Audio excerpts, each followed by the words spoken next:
We can welcome everyone. Senpai, if you wish. I start the recording for you. Okay, so let's get started. Yeah. Okay. So welcome everyone. Thank you for being here and making on, to this webinar. This week, we're going to be talking about self-understanding. And how did you go? Like, do you have any questions? How did you go? I know it would have been a challenge, eliciting or choosing your values. So how did you go? Anyone wants to share? I found it difficult because I think that my values expand more than 5. And I get the idea is to say you only have 5 values. Yeah. But I don't think that's true with my personality characteristics. I think if you dominate with some, you're going to let down with others. Yeah. So I think you see the thing with values, it's like, if we have more than 5, then we're spreading ourselves too thin sometimes, then there comes conflicts. And values, remember, they're not that it's not engraved inside you. It is something that you are wanting to align yourself in this period of time because of a particular, aspect of your life. For example, QUT has got 5 values. Right. So when I'm working with QUT, I'm kind of like aligning my values with QUT values. And therefore, I really enjoy working because we seem to have some kind of an alignment there. But let's say I used to work in an institute before and not work, but they hired my services. And their values kept shifting. And then it became like I'm doing something I'm not comfortable anymore. So then I had to go, okay, that's against what I believe. That's against my principle. That's against my values. And I became unhappy. And every time when I present something, I'll walk away feeling not being true to myself. And then I just had to pull out, so because it wasn't aligning with my values. Yeah. But what then happens is, as I grow, my values keep changing, right? Because sometimes, from what I felt was important, like last year, discipline and focus was more important. And then this year, it's different because my current level of thinking or my current commitments, I kind of changed my values that, okay, you know what, this year I'm going to focus on this. So I have business values, right? So which I do it in June, July kind of period. And like end of financial year. So I'll look at what I was focusing on in my last 12 months that worked, didn't work, that I aligned with, that I couldn't align with. So I reflect on it and then I'll change and see how I can shift it this year. But if we keep having like 20, 30, or, like sometimes you have a long list of values, then there's just too many to work with in a period of time. So that's why we go like these kind of values are not embedded. It's not engraved. It's something that shift along with your growth and learning. But there are some that people think that they are considered to be values, but I believe that they are given. Like, when it comes to integrity or when it comes to honesty, I'm not going to align with it for the next 12 months. It is me. It's like I am a person with integrity. I'm not going to shift it out of me, consider that as a value, and then align myself with it for the next 12 months. And then what happens? Like, and then in 2 years' time, when I don't want integrity into my top 5, does that mean I'm not, a person with integrity? So there are some things that I decided that values there's some of it are given, like honesty, integrity. So they are my characteristics. They are my personality. They are me. Like, it identifies me. So I don't consider them as values. I only consider some of it as values where I know I can shift and I can learn, I can grow with it. I can, align with it and see the difference and notice the change that is happening within me. So I work like that. So then it gave a lot of results in me and people who I've worked with. And that's when I go like, okay, this whole values elicitation process, it gets harder in the beginning, but once you get into the mindset, it's like, I'll just wake up one day and go like, write 10. The next day I'll go like another 10 on it. And then I'll look at it. And then some of the time, I have some clients and I have done it myself. Like you kind of fit 2 things together because you can't have it in top 5. And then you go like health and fitness. There's 2 different things. And then you will go like learning and growth. Okay, that's 2 different things. So, people will put the N sign and then they'll end up having 10 instead of 5. But the challenge is when you start looking at how these values are important to you in this aspect of life, maybe for the next 6 months or 12 months. But it is interesting to see how it shifts within that period. And then also when you're challenged to actually pick not only the 5, but putting them in order, that also makes a lot of difference, how congruent you end up being in that values that you chose. So I'm just going to quickly stop there, and then I will come back to you, Braden. Stephanie, did you do your values? Because I don't think you put it on the discussion, because I have some values here that people have posted on the discussion, but unfortunately they're not here. And so I can show you the slide. So did you work out yours, Stephanie, by any chance? Are you going to be like passive today, or you are in a situation where you can't talk? Oh, you've unmuted yourself. Did you want to share something?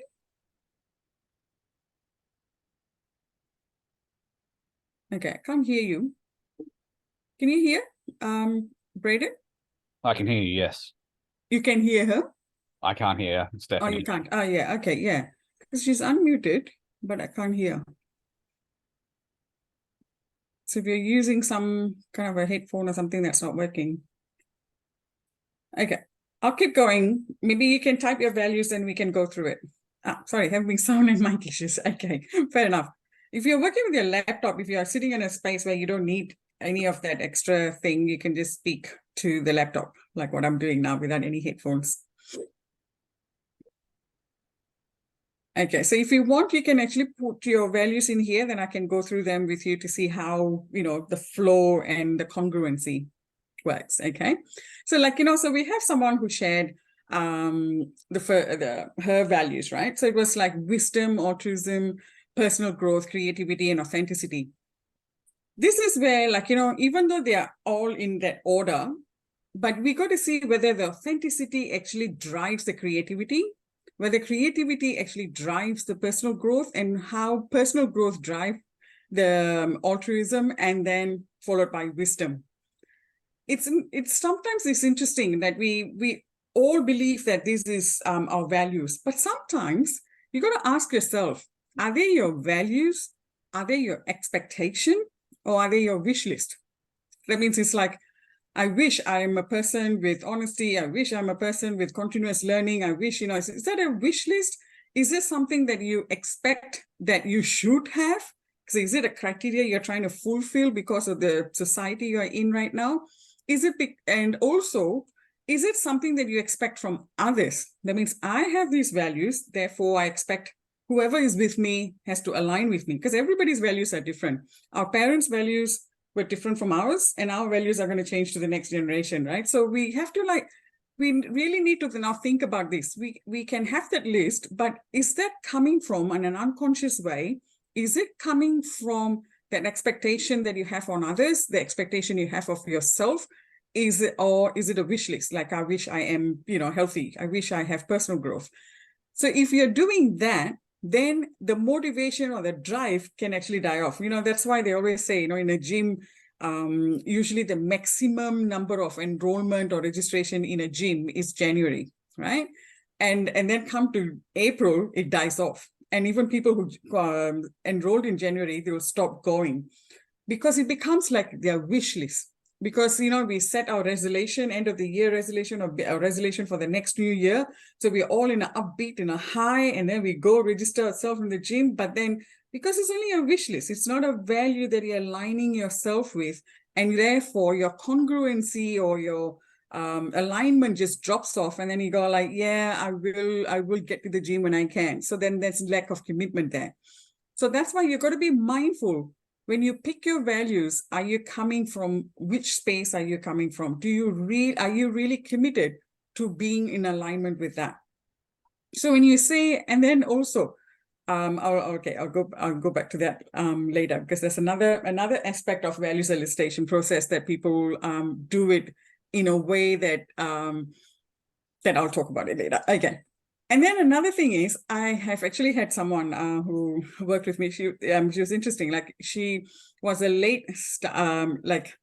she was in her 30s, and she said, I can't find a perfect partner. And then I'm going like, it's not about choosing the right partner. It's about being the right partner. So what are you expecting? And then she had this like, my values are this. Then I said, but how do you expect someone raised by someone, being born somewhere, come and directly fit into your set of values? You took a few days to work on your values. And how can someone, a stranger who will come and say, hey, I've got the same 5 values as you, so let's get married. How is that going to happen? So how are you keeping yourself aligned with other people's value, or are you now aligned with your own set of values? So that really opened up that she felt that her values were set based on the expectation of what she expected from people around her. So because of that, she actually lost some friendship. She lost the relationship at work. She lost the ability to find someone, to share her life with. So that had to shift. The minute she shifted and she said, like, these are my personal values, nobody has to fit in with that. But I am going to find someone who complements it so that we can get along well. So when she shifted her mindset that it's not an expectation, it's her personal values for the next few months, kind of thing. It's not embedded, it's not engraved. Everything changed, and now she's married and mother of 2 now. So it's just really, really cool. Every time she's, there's a good news, she sends me a message. I can never forget that conversation we had. But it really took her a long time because she just couldn't shift her mindset from setting that expectation versus this is values that I'm going to follow. So this is like, you're setting yourself some sort of a task list, like a commitment list that you're going to set for the next 3 months. I want to focus on my health. I want to focus on my growth. I want to focus on my continuous learning. And you do that. And you feel, and then you start seeing was it easy to do it? Was it an effort? Was it something that you were moving away from and then realize that you have to put more effort to come back to it? So then you got to realign it. So that means you're not congruent. You've got a list of words there, but you're not congruent. I think that understanding has to be really important as well. So now let's look at yours, Braden. I loved how you looked at your core values, and then you looked at, the values for your family. It was fantastic. So now you tell me, what was your mindset? Like, whether conscious, unconscious, think about what drove you to choose these, even though you had the challenge of sticking to 5. But is it like a wish list? Is it an expectation, or is it something that that are your values that you want to align with? I know what I think I know myself very well. And if someone doesn't trust me, there's no point. So I think for me, it's important that I'm a trustworthy person. And no matter what, it doesn't matter if you have to be kind. Like, it doesn't matter. I will forgive everyone. It doesn't matter. I think it's important to be kind. And I think it's important to be grateful. And I think one of the problems is people don't listen enough. And when you listen, you can have empathy. Yeah. Because you can understand the situation. And to me, that I find that their 5 values I always adhere to and identify with. Right. So. Okay. And is this something that you have now set, like, for a long time? Is this something that you've been living in alignment with for a while? This is behavioral patterns I've learned to that are important to me, because I find if I don't do these things, there's an internal conflict. And I know that, if I do things outside these, I feel like a bad person.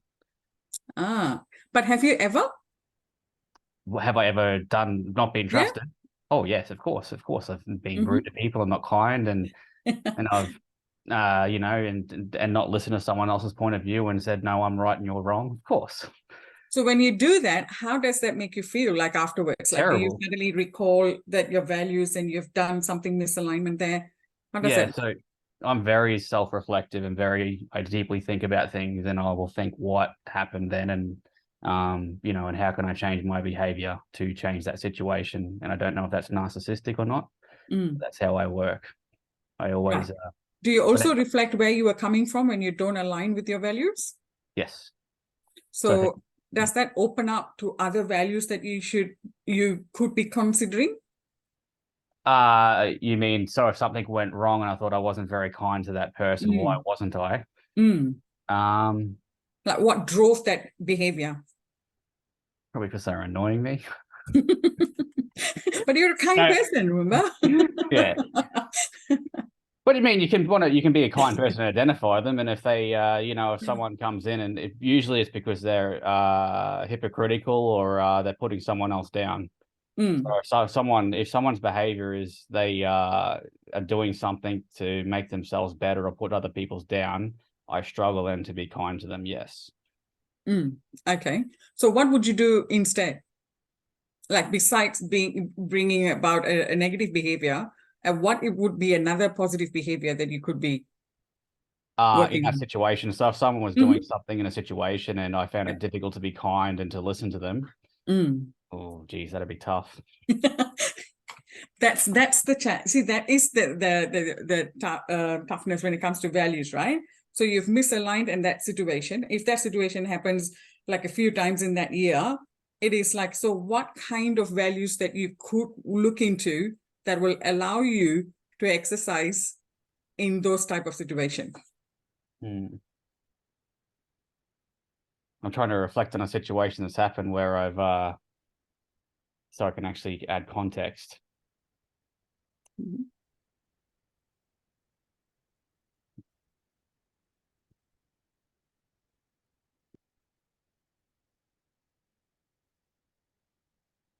I'm not sure. I can't think of one at the moment. But yes, I know it's challenging to be kind to people when they're rude and that they what do you think I should do if someone's rude to me and then I think, oh, well, I want to be kind to this person and be empathetic to them and to listen to them, and they are doing something that I think's unethical or immoral. What do you think I should do? Smile. Yeah. That's what I do. That means what I do, that means there's a emotion that is going on in your head, but you supersede that. You know how sometimes what they say, physiology influences psychology. Have you heard of that? No, I haven't. Yeah. So your physiology influences the psychology of how you think. So like recently I was, someone needed help and I'm giving her the help, but she's not responding back to me. She's using a third person to communicate with. So I'm answering her question, but she's not looking at me, but she's talking to that person, but she's the one who needs the help. And I just kept thinking, like, why is she being so rude? Like, I'm talking to you, like, I'm looking at you, I'm talking to you, and why can't you just respond to me? And so it really annoyed me. It really came to, I was at a point where, why would I want to help this person who's just being utterly rude? I could just walk away. But then I told myself, but that's not my character. I love helping. I love, sharing. So I did what I did. And then I just smiled. So I let the smile, which is a physiological reaction, take over my psychological emotion. You get what I mean? Because so what happens is, when you're sad, we automatically look down. Our body just goes down. We look down, we crouch and we feel, we don't jump and clap when we are sad. We can only do that when we're happy. So which means anything uplifting, we do it upwards. So that's why we jump and clap. But anything sad or upsetting, everything, we go downwards. But if you just shift it, so there's a tip to it, right? So I really hope more people attended this. There's a tip to it. When I get really, really like, if someone touches my button and I feel like I've suddenly given them my remote control, that means I've given you a remote control, just keep touching the button and then make me angry. When that happens, I know that I'm losing control. I've just given my emotional control to someone else. I'll just go to a space and I'll just look up and do a grin on my face, like, literally, because you can't smile, you're not happy, but you just do a grin with showing your teeth and go like, you know what, I can handle this. I got this, don't I? And immediately there's a shift psychologically, because you will laugh at yourself for doing that. And sometimes I've done that, even going into the toilet, you go lock, close the door and go like, I got this. And then I come out smiling. So I have just made my physiology shift my psychological emotion. And then that immediately grabs the remote control back. That's my control, I choose. So that's why I used to tell my son, I said, you can't make me angry. I choose to be angry.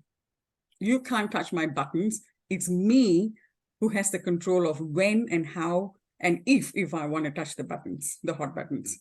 So, and so when you do that, you suddenly know that you are empowering yourself, you have empowered yourself, and you are in control of your emotion. Therefore, you know how to act and react. Does that make sense? Yep. Yeah. So that is like, it's like a simple strategy that works, right? A lot of professionals have done that. And sometimes, I've been in seminars where they're just, where last minute something not working, this and that, I will immediately shift, like I will look up. You see, when you're upset, and if you look up, immediately the anger or the frustration or the irritation, everything shift because you've just physiologically changed your thinking. So that's thing where we call the physiology influences the psychology. So, and I've done that, like even with children, I've experimented that with children as well, because, the earlier they learn this, the better they will be when they grow up. And so I've experimented that with children. Even if they have a fall, I'll just go, just look up and smile at the sky. And then they go like, they forget the pain, it's just, that's why they said that change happens in a second, but only if we are ready. So the physiological change will help you with that. Okay. Cool. Yeah. So that's one thing. And absolutely, I like the way, you have explained. You see, even though you think that trust, Stephanie, yay, I can see how the trust helps with the kindness. But what really drives you is actually empathy. Your empathy is the one that is driving your listening. Your listening is because you're listening, and that's why you're grateful. And because you're grateful, you want to be kind. And because you're a kind person, you become a trustworthy person. So, it's the driving factor. If, let's say, you suddenly put leadership in there, so you put number 5 as leadership. Leadership doesn't, yes, it drives listening, but then in the context of your personal life, it may not fit in. Yeah. So this is where the incongruent elicitation of values can actually confuse people, and then they're just, left in a conflict. Why I came with this different set of values is also because when people are wearing several hats, like, I'm wearing a sessional academic hat, I'm wearing, a learning content developer hat, I'm wearing a PhD hat, wife hat, all these different hats. So what I do is, how sometimes when you're wearing, like today is my husband's birthday, I should be taking the day off and spend some time with him. But no, I send him to work so I can do this and get him to come back early. So instead of feeling guilty, I should be doing this, I should be doing that, what I do, it's like when I'm wearing this hat, I'm absolutely congruent to the values I have set myself in my professional world. So I'm only thinking about that. I'm only, aligning myself with that. I am not a wife now. I'm not a mother now. I'm not anyone. I am this person who's running this program. So I become 100% committed to this. But let's say, when I'm spending some time with my husband or my son, I shouldn't be thinking, I've got my PhD, I should be writing the abstract, I should be submitting this, my supervisor is expecting stuff. If I do that, then again, I'm conflicting, right? Like that means my body is there, but my mind is not there. So what I do, again, I shift. When I wear that hat, I'm congruent to the hat, like, when you say your 5 personal values, I have my personal values, I shift into that hat. So when I'm doing that, I separate myself. So now when I tell my supervisor, even my work supervisor, I tell him like, I'm leaving early today because I'm going to be wearing the other hat, and I'm just wearing the wife hat and the sessional academic hat, kind of thing. So then he said, your cupboard is full of hats. I said, yes, because I can't believe opening a cupboard and have one hat in there. So I like to differentiate myself. And wherever I am, whatever I'm doing in that period of time, I'm congruent to my values that I have set for myself in that hat, in that role that I play. So then there's no conflict, there's no contradiction, there's no guilt, so which a lot of people live with. I have business people who used to say, how's your business going? Oh, it's not as good as I want it to be because, I've got kids and I've got to run after them, and I've got family issues. So business is not 100%. Then when I ask them, so how's family? How are your kids? Oh, not as good as I want it to be because I can't spend time with them because I've got the business to run. So they're always living in that, that like pulled apart, like, my one leg is in this one and one leg on the other one. I can never enjoy my role in either way because I'm not fulfilling. Then I said, why don't you just separate yourself? Think that I'm wearing this green hat and I'm focusing on this. I'm wearing this blue hat, I'm focusing on that. have a set of values for each, and then you work with it. I have actually a relationship one values, right? And that is just between me and my husband. We both do it together. We just do it for fun, elicit together.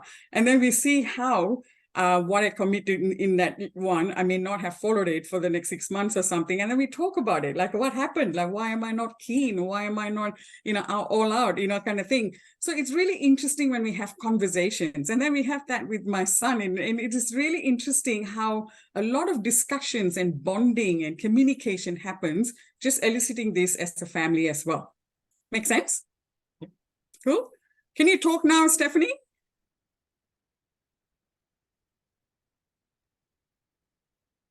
No. It's okay. Still can't hear you. I heard something. Hello. Yes, now we can hear you. Sorry, I was having problems with the laptop and the mic and sound. All good, all good. Technology, we know life is good and bad with them sometimes, yeah. So do you have any questions? No questions. Thanks for sharing, Sunita and Brandon. Thanks for sharing. Yeah, it's good. I was just gonna talk about like my just a little thing, with the hats, like my parent hat, which I was at school the other day with I had my son and my daughter, and I thought something had happened, so I thought my son had did it, and I had a bit of a sort of like, oh, he was getting in trouble for it, but it was actually, well, because it was from the angle that I seen it at, and I thought like, where I was looking, I thought that he was in the wrong, and so fine, like he got quite upset, and so I had to then I found out later that it was actually that it was my daughter who was in the wrong. So yeah, and then I had like lucky, thank God for the teachers. I had a very good teacher there, and she was able to calm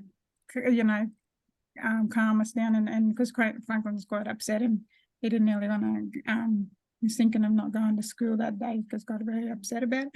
And so it's just thing about things like that where you got a different hat, and you're like, or you see things from a different angle, and you're like, oh, absolutely.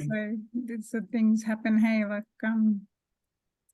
but seeing things from a different angle, and then you're like, it's good to have people who can come in and talk and calm the situation down, or yeah, and help in that sort of situation. So yeah. That's awesome. That's good that now you relate the hat conversation into that situation that you've just recently experienced. And thank you for sharing that and opening up as well. It is really important because sometimes we see things with our own lenses and people don't necessarily see the same thing.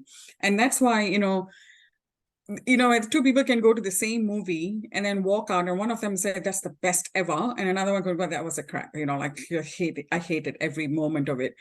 Why is that? The same age, same gender, same great friends, close friends or partners, and they go to the same movie, but they had different experiences because they're seeing it from a different lens. And especially with kids, they have not reached the maturity or the wisdom that we have, and they're not exposed enough to express themselves either. So that's why sometimes in situations like that, we have to immediately put ourselves in their shoe to see what they want to hear before what they need to hear. Because if we go into that parent mode and just tell them what they need to hear, it just goes everywhere. They feel that they're not being listened to. And that's why I loved what Braden shared, that the 5 thing, I thought I was going to steal it because it was fantastic. It's the whole listening, the empathy, so once you do that, the bond and the communication with your child, and they become open, they feel that they're not being judged. They can share with you anything and they're not going to be judged because you're listening with empathy. So And that's where, you know, when I'm with my son, you know, sometimes he will question me like, okay, what hat are you wearing? Can you wear this hat? I want to talk to you, you know, and sometimes he'll say, can you put on your coach hat, you know, because I want to talk to the coach, you know, and so on. So because he knows that when I wear different hat, my response will be different, because sometimes he just wants me to be a mother listening to him and not coach him. Sometimes he wants to be coached. He doesn't want listening. He just wants ideas and strategies. So, so we become open in our bond and our communication. It helps growing up together, because as parents, we are also growing up with them, because we are not born as parent, right? So we are growing up in that role as well. And it's always constant learning. So it's great, Shad. Thank you. So another thing about eliciting your values is the pain and pleasure. So sometimes we elicit something because of some painful experience. Now we go like, you know what, like, you know, when you say trust is important, sometimes you're coming from the point where you want to be trustworthy, you want people to be, you know, to trust you, you want to trust yourself, you know, it comes from a pleasure point of view. But for some people, it could be from a pain point of view, because you may have been deceived, or you may have deceived somebody, or, you know, it's like you're running away from something. So when that happens, oh, I'm so sorry. This is my husband's birthday. The phone hasn't stopped. They thought that we are on leave. Okay. So what happens is you've got to think about how we move towards the desire. So it's like, for example, when we say, let's say, okay, my top value is I want to be healthy. So it could be two reasons. One, moving towards pleasure.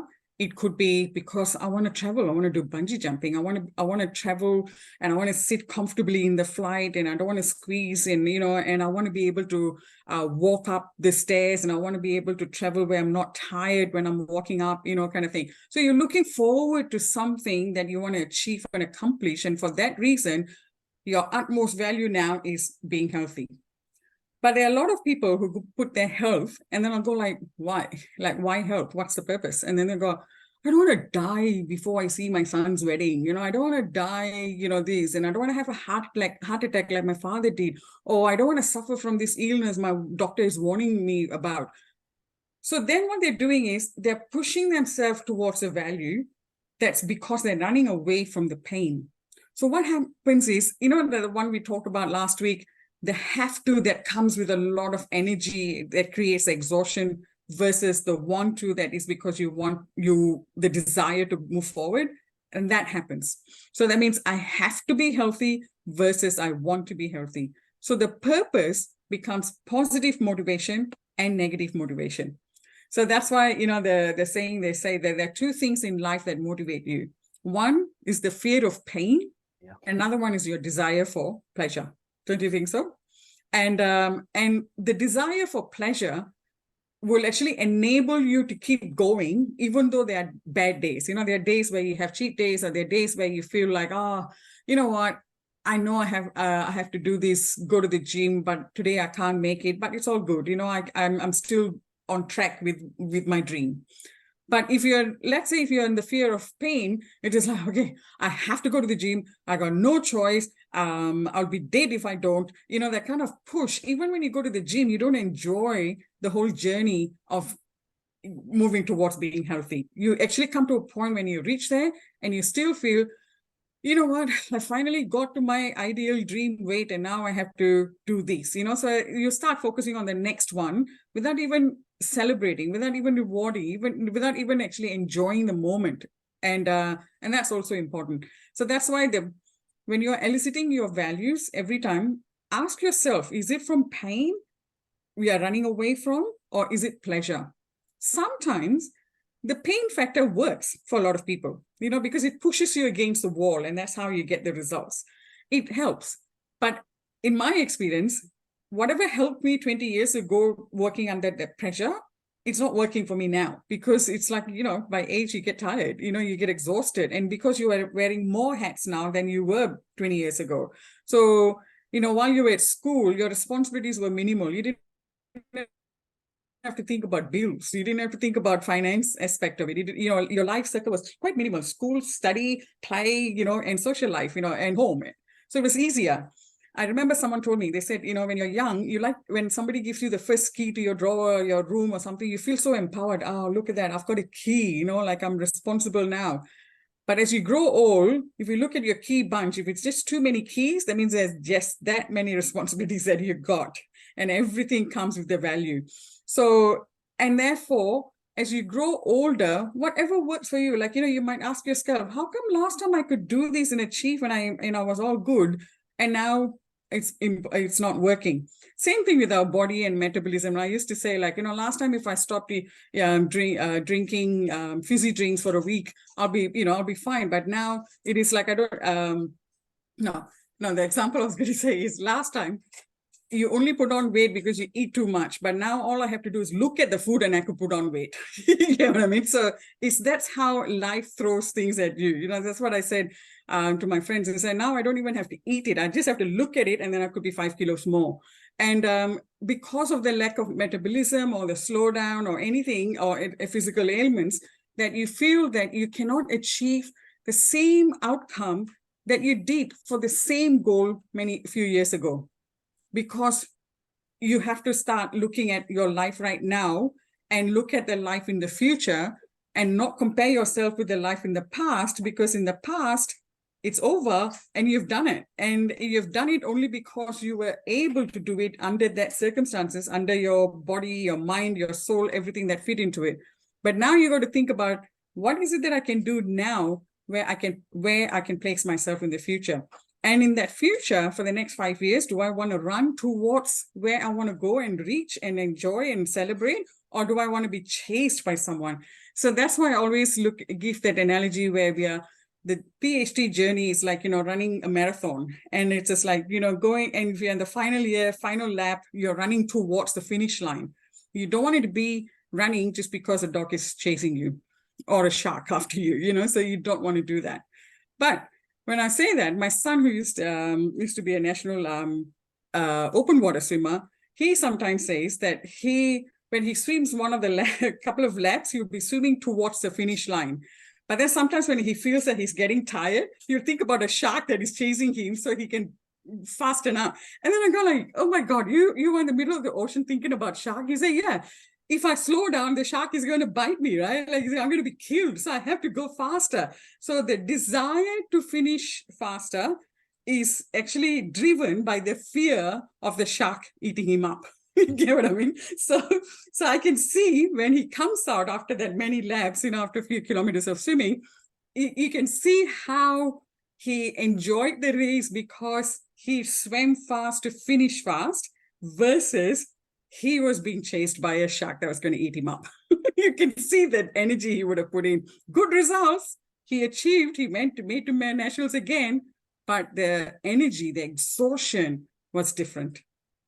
And he couldn't celebrate it as well. He was like, I just want to crash. I just want to, because it was just so much of that fear factor while he was swimming, than the fun factor to finish fast. You get what I mean? So I felt the difference in how he finishes each race. And then I go like, was that a shark?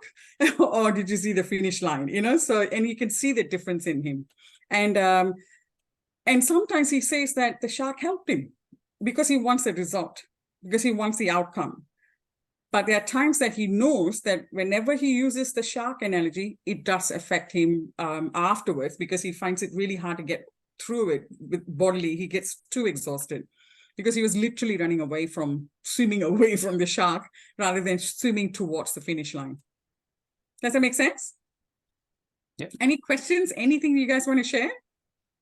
Have you ever put yourself in a situation where you're running away from someone chasing you, or running towards something that you want? I actually have a different philosophy altogether. Yeah, go for it.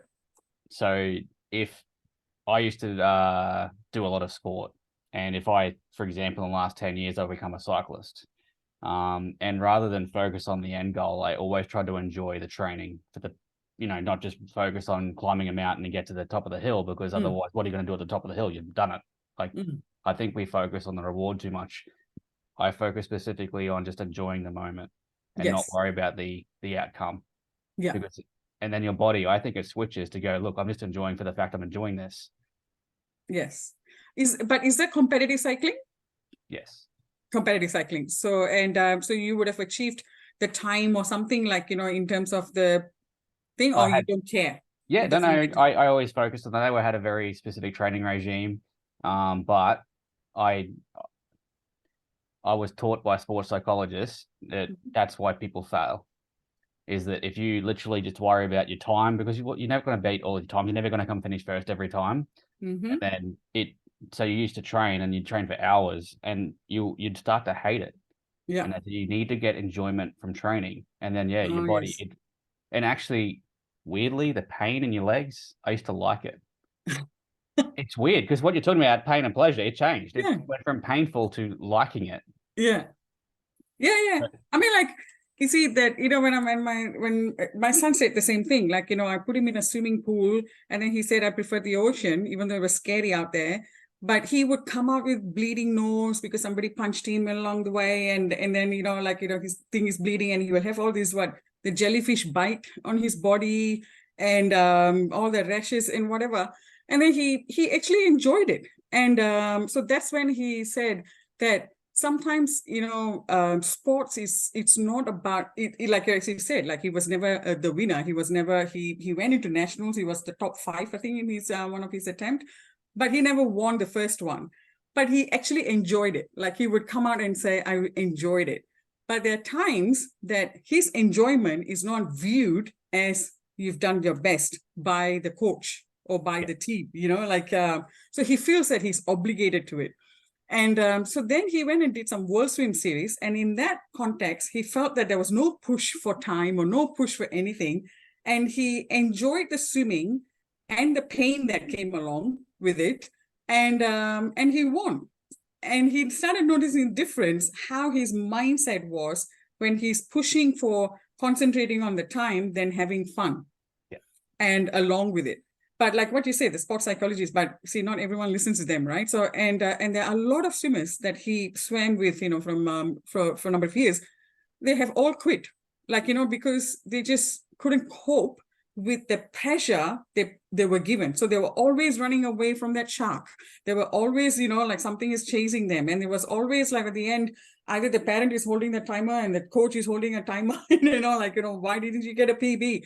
So all that pressure only made them lose the passion they thought they had, but it became like an obligation that they're trying to please everyone else, but not themselves at the expense of their own health and mindset. And I think it's really important. And that's why a lot of sports people end up with depression, because they make that as their identity. That's what I get concerned about. And I think that potentially happens in professions too. They identify with what they are. Yeah. And then they lose the passion for it because they, it's like they're getting that reward, and it diminishes. Yeah. And then I also think you did the values, which is excellent. I don't actually think people know what their values are sometimes. Not at all. Actually, and I was going to ask you that question. I have it written down. Do you think people know what their own values are? No. When I asked that question initially in a seminar and some webinars, you wouldn't believe there are people who actually asked me, what do you mean? Like how much I'm worth? And some of them actually put their $1 million, kind of value as a dollar sign. And because they had no idea there is such a process. And they had no idea why they behaved in certain ways, because they just didn't even understand themselves. And that's where I became more and more interested in the behavior patterns and the behavior of the energy, the values and all of that, because I find that the more we become aware of ourselves, our action and our reaction, the more we are able to have connections with people in a positive way. And that doesn't mean we have to love everyone we come across, right? Because there are some personalities that you cannot love. We are human too, but at least we know how to act and react, so that's why sometimes I tell my friends, I said, you must understand, even if you don't like working with someone, you need to switch from your personal like to a professional civil behavior. Just this is a professional behavior. I work with you, we work as a team, we are great as a team, but that doesn't mean I want to have dinner with you. So we can separate that, because personally we are two different people. work, we are a team, let's work together. So, and that helps my relationship with people, anyone for that matter. Any relationships, I don't have difficulty in relationship. Even if I feel that's a conflict, I will address it in the best way possible. If they don't want to be addressed with and they don't want to have a discussion, I'll give them the space and I won't insist, because as much as I don't need to like everyone, I can't expect everyone to like me too. Because you know how sometimes you're too good to be true and then people don't like it. They go like, okay, she knows too much. She's always smiling and she's always happy. I can't be like that. And she's not. So they just cannot accept that fact as well. And I don't expect them to. So you can't be liked by everyone as much as you have to like everyone. So everything is, if you start reframing your mindset, you have the remote control in your hand. Yeah? Cool. Anything else before we wrap up? We actually made it to almost an hour, actually. So thank you. So I am actually looking forward. I didn't respond so much on the discussion because I wanted to have personal discussion with everyone who responded, but it looks like they couldn't make it. So next week is self-resilience. So another aspect, I think it's so important that a lot of people just this week, I think, in Singapore, where I'm originally from, this mother was not well. She was very, critical position or something in the hospital. And the son couldn't handle it. He was so closely bonded with the mother. He couldn't handle that the mom is dying. So he went and committed suicide just this week. And then 3 days later, the mother who was in the critical position passes away as well. So now the father and the daughter has lost 2 members of the 4 people family, just like that, and the son is not like he's 41 years old. And I was really surprised, there's 2 funerals happening, mother who was sick and the son who couldn't handle it and decided to commit suicide. So this, and this happens a lot in a lot of contexts as well. And so I feel that a lot of the time, this world is now encouraging us to become successful in every aspect of our life. But we are moving away from the self-resilience. We're moving away from understanding who we need to be to achieve success. And again, how do we define success? Is it according to your definition? Or is it according to my definition? So that's what I always tell my son. I said, as long as you can wake up in the morning and be happy to go to work, you've done something right, and you don't want to be dragged to go to work and you've done a course and studies that you never liked, then that is not good. Just because you can earn a lot of money doesn't mean you're successful. There are a lot of rich people who are not happy. So, and just because you're happy with no money doesn't mean that you're successful either. So how do you define it? It's an individual definition that I'm always curious, when I talk to people. And so on that basis, let's work on self-resilience and some activities on that as well. And please feel free. If you can't make it or anything, just send me questions and I can address that with whoever turns up, and then you can listen to the recording. So, and is there any questions before we wrap up? No, thank you, Santha, and happy birthday to your husband. Oh, thank you. I'll convey that. Thank you very much. So I'm going to now swap my hat to become a wife. All right. So have fun. Have a wonderful week ahead and look forward to your discussions on self-resilience. Thank you, Santha. Okay. Bye.